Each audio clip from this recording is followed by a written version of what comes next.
Chapter 3. Not Alone. The sharp clicking of a ratchet wrench reverberates through the corridor as I secure the final conduit to the auxiliary life support system.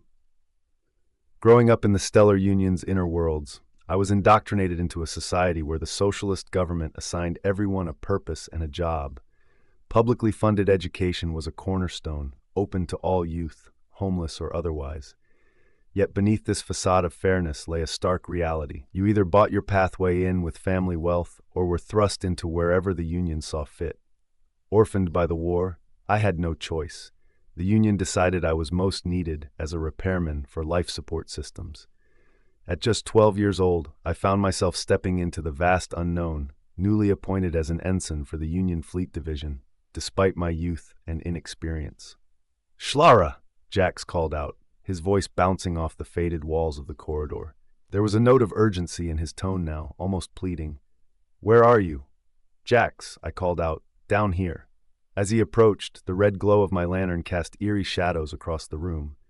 Jax's insectoid face, with its unreadable features, offered none of the familiar expressions humans use to communicate. Talking to him required an extra measure of patience. A sudden thought struck me, demanding an immediate answer. "Say, Jax," I asked, "how is it you have the best poker face in town, yet you still owe a gambling debt?" "Ah, yes," Jax replied, a glint of amusement sparking in his voice. "Poker has always been a mystery to me. My downfall was at the races where I lost everything."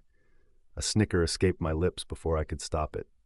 "Oh, sorry," I managed between bursts of laughter, trying to compose myself. "It's just I never pictured you as someone who bets on the Kakura races." "Kakura?" Jax asked, his head tilting slightly to the side, a rare expression that the crew and I had learned to interpret over time. Now I stood puzzled. "Surely a gambler like yourself knows of the Kakura races?"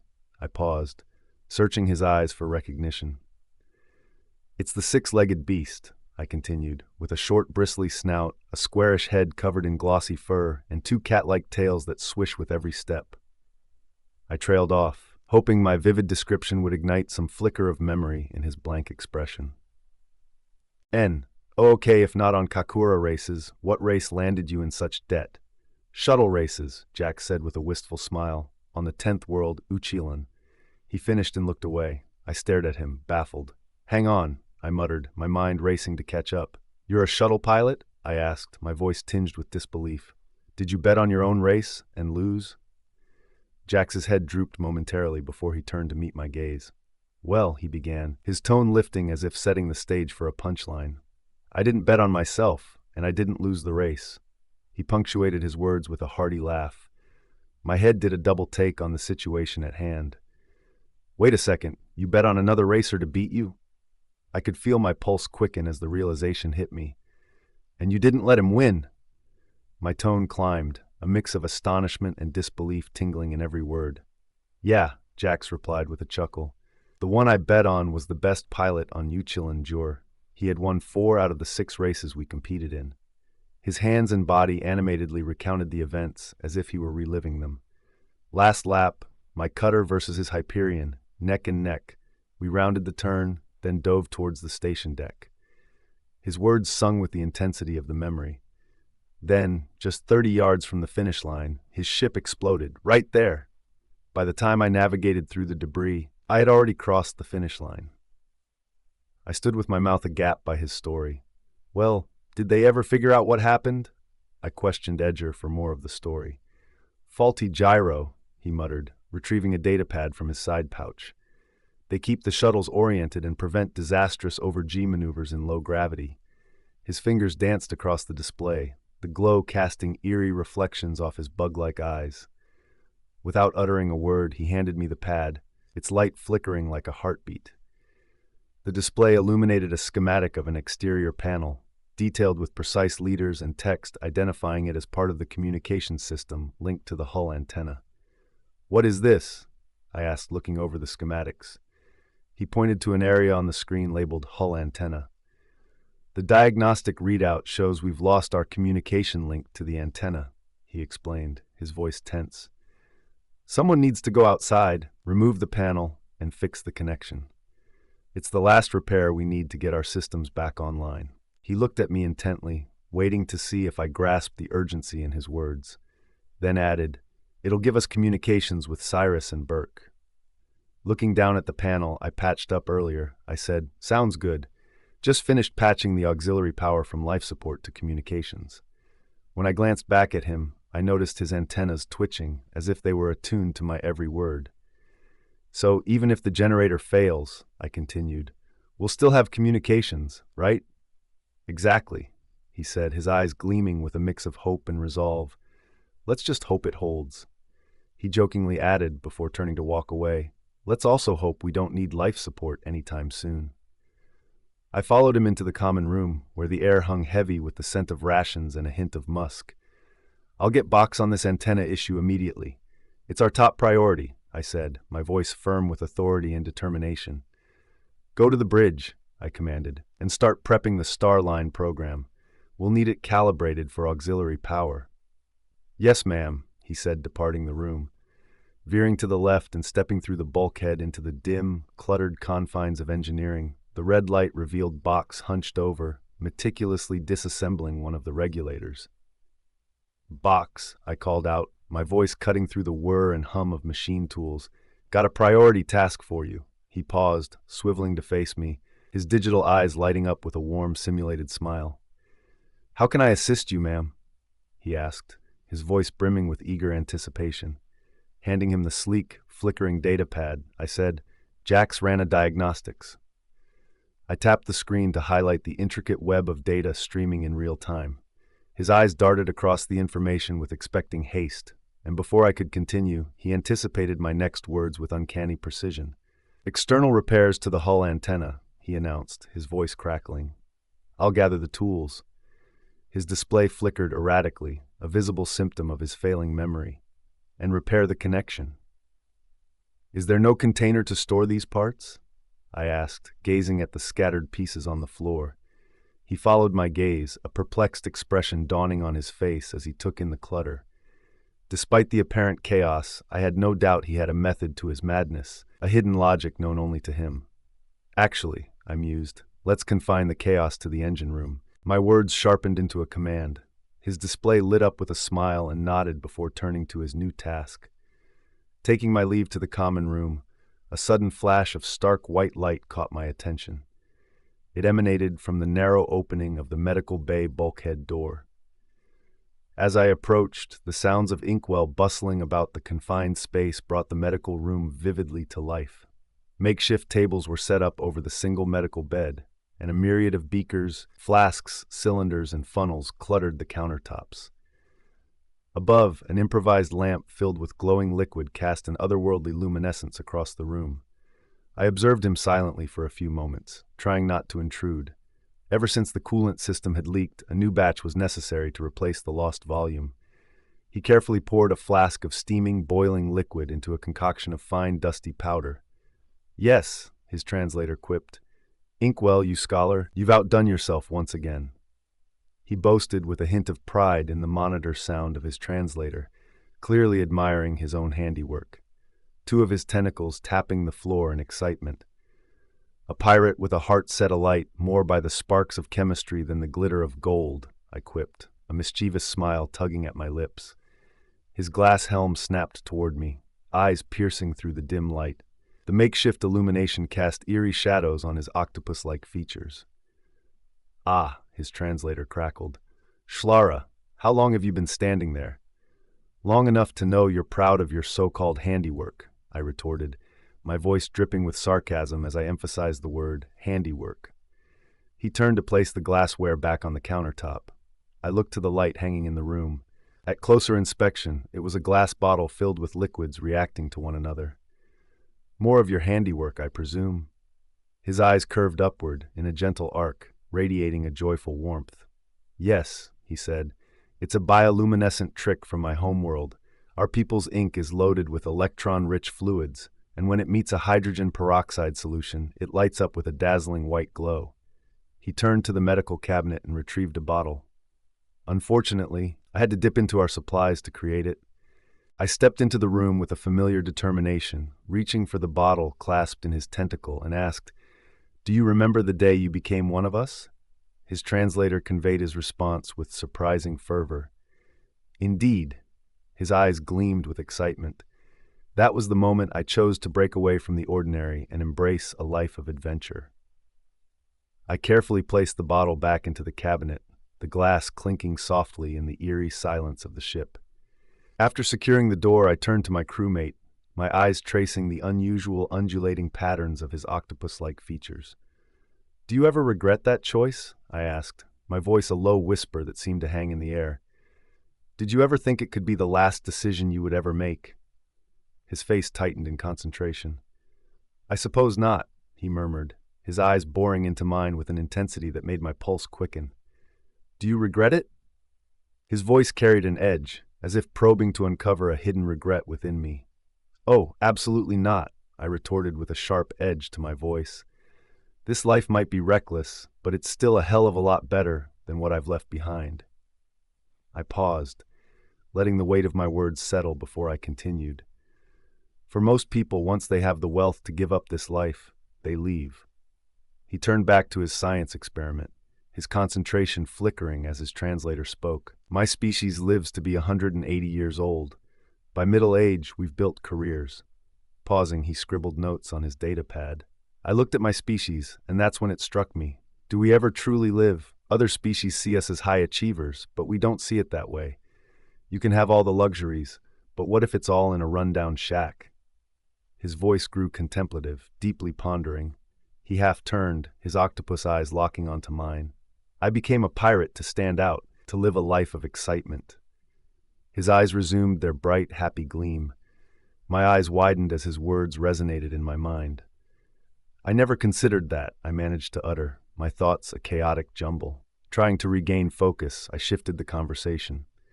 "Do you think you can make enough coolant to replace what we lost?" From an angle born of years of survival in the marshlands, he cast a glance at his notes before responding to my query. "Judging by these figures, we're a gallon shy," he stated. With a flick of one of his numerous tentacles, he retrieved another datapad and scrolled through a roster of local fauna. "But there's an upside," he added, his voice tinged with a confidence that spoke of countless resourceful improvisations. "I can synthesize additional coolant from the swamp's plant life." I approached his station, leaning in close to peer over his helmet at the glowing datapad he extended toward me. "How much will we need to harvest?" I inquired, my voice tinged with anticipation. "It might take a day or so to gather the perfect amounts for my recipe," he replied, his focus remaining unwavering on his meticulous task. The ship shuddered violently as a deafening bang reverberated through the hull. Inkwell froze, eyes wide with panic. I whipped my head towards the bulkhead door leading to the common room. Another jolt rattled the deck, the source an ominous enigma, propelling me urgently towards the bridge. Heart pounding, I bolted down the stairs out of the common room. A third, more brutal tremor nearly threw me off balance, the harsh clank of metal echoing in its wake. Bursting through the bulkhead door to the bridge, I found Jax at the communication station, frantically hammering commands into a display unit, his face a mask of desperation. He glanced at my presence as I approached him. "Ma'am," he said, addressing my authority with urgency, "I'm rerouting every ounce of auxiliary power we can spare from other systems to activate the scanners. I'll send a single ping to read the surroundings." He was cut off by a deafening crash and the bone-chilling rattle of the ship. This time, the noise was concentrated at the bow. My attention snapped to the forward deck window. I rushed to the forward viewport, peering out as a dim ray of moonlight sliced through the swamp's dense foliage. A colossal shadow loomed over the waters below, its master hidden in the darkness. I watched with bated breath, my eyes straining for the slightest flicker of motion that would reveal the source of the ominous shadow. It shifted to the right side of the ship, which groaned under the strain of its unseen presence. "Something's out there," I whispered, my gaze never wavering from the elusive creature. With a swift motion, I drew my trusty laser pistol musket from its holster, the metal cool against my fingers. Ejecting the carriage, I confirmed the charges were at maximum. Satisfied, I slammed it back into place and flicked the switch, the weapon humming ominously to life. "Something's out there," I muttered to Jax, my eyes scanning the dark expanse. "I sent Box to fix the antenna. I continued, my voice a mix of tension and urgency as I made my way to his station. Got a ping yet? I demanded, my mind racing to form a plan from the fragments of information we had. He pulled on a slider before hitting a button, sending in 3, 2, pinging. He drew closer to the screen as if he wasn't sure what he was looking at. There certainly is something out there. I stepped forward to scrutinize the display unit. Dominating the screen was an enormous object looming beside the ship, its shape alien and registry unrecognized by the computer. Can the sentry guns run on auxiliary power? I demanded, my mind racing with a desperate urge to shoot first and ask questions later. No, he answered, his voice steady and resolute. Auxiliary power is only designed for nominal systems like life support or fire suppression. He withdrew his saber, its metal glinting ominously in the dim light from beneath the communication station. With a swift, practiced motion, he secured it to a metal plate riveted to his hip. His eyes met mine, a determined glint flickering in their depths. Looks like we're doing this the old-fashioned way, he said, a hint of challenge in his tone. Come, I said as I lead the way through the ship. We'll take the emergency exit out the right side in the cargo hold. As we marched our way through the ship, I picked up a few flare sticks. There we were met with Inkwell, who brandished his weapon of choice, a plasma launcher cradled in his octopus tentacles. Well, I said, you did mention you wanted excitement. A smile curled on my lips. Jax lunged toward the hatch, his insectoid exoskeleton creaking under the immense weight of the door. Inkwell hovered at the hatchway's edge, two of his glossy, sinuous tentacles coiled tightly around the frame, while another pair primed his plasma weapon.